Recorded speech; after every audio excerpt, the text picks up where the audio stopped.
আমার হাতে আছে আজকে এতগুলো টাকা, আর এখানে কয় টাকা আছে আপনারাই কমেন্টে জানান।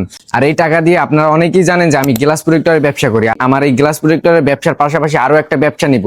আর কি ব্যবসা নেব এটা সম্পূর্ণ দেখতে হলে সম্পূর্ণ ভিডিওটা ভালোভাবে দেখতে হবে। তো চলেন আমি আজকে আপনাদের জানাবো আমি আজকে কি ব্যবসা নেব গ্লাস প্রোটেক্টরের পাশাপাশি। টাকা নিয়ে সরাসরি চলে যাচ্ছি গুলিস্তানের উদ্দেশ্যে। আর আমি কি প্রোডাক্ট নিয়ে কাজ করব আপনারা সম্পূর্ণ ভিডিও দেখেন, ইনশাল্লাহ একটা ধারণা পেয়ে যাবেন। আর বলতে বলতে আমরা কিন্তু সরাসরি রিক্সায় উঠে চলে যাচ্ছি গুলিস্তানের উদ্দেশ্যে এবং সরাসরি চলে আসলাম মার্কেটে এসে কিছু গ্লাস প্রোটেক্টর নিলাম এবং সাথে আমি কি ব্যবসা করব, মূলত আমি কাভারের ব্যবসা করব। এই কাভারগুলো দেখতেছেন এগুলো কিন্তু নিয়ে নিছি একটা দোকান থেকে এবং আরো একটা দোকানে আসছি, সেখান থেকে কিছু কাভার নিয়ে নিলাম। একটা দুইটা দোকান ঘুরে ঘুরে কিন্তু কাভার নিতে হবে, কারণ একটা দোকানে সব মডেল পাওয়া যায় না। যেহেতু আমি নতুন সেক্ষেত্রে আমার একটু ভালোভাবে যাচাই করে নিতে হবে, কারণ এক জায়গা থেকে বেশি দাম নিতে পারে, অন্য জায়গা থেকে কম নিতে পারে। এবং ফাইনালি কিন্তু আমার কাভার কেনা শেষ। এবার কিন্তু ভালোভাবে প্যাকেজিং করে সরাসরি বাসার উদ্দেশ্যে রওনা দিয়ে দেবো এবং প্যাকেজিং করা শেষ, সরাসরি রওনা দিয়ে দিলাম বাসায় যাওয়ার উদ্দেশ্যে। ফাইনালি সরাসরি চলে যাচ্ছি বাসায়। আর সবাই আমার জন্য দোয়া করবেন আমি যেন হালালভাবে ইনকাম করতে পারি। তো আজ ভিডিওটা এই পর্যন্তই। ভিডিওটা ভালো লাগলে পেজটাকে ফলো দিয়ে আমার সাথেই থাকুন।